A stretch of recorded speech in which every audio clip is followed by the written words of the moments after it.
Taşlarla, sopalarla Tayland Fahri Konsolosluğunu bastılar.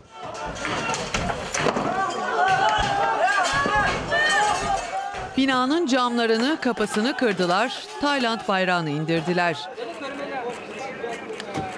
Görüntüler İstanbul'daki Tayland Fahri Konsolosluğundan.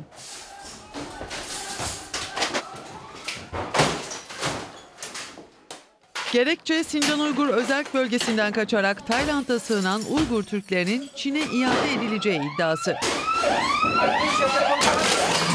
Ellerinde Doğu Türkistan bayrağı taşıyan kalabalık bir grup dün gece 23 sıralarında Şişli Zincirlikuyu'daki Tayland Fahri Konsolosluğu'nun önüne geldi.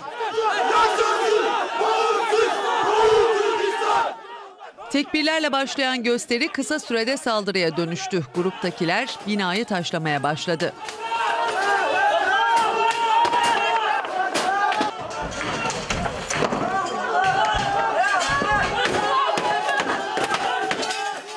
Bir grup saldırgan konsolosluk binasının içine girdi. Konsolosluğa ait evraklar talan edildi.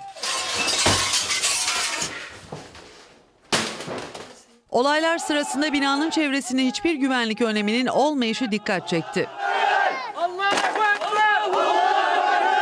Polisin olay yerine gelmesinin ardından göstericilerin bir kısmı olay yerinden ayrıldı. Geride kalanlarsa namaz kıldı, basın açıklaması yaptı. Polis çemberine alınan gruptakilerin uzun süre bölgeden ayrılmasına izin verilmedi.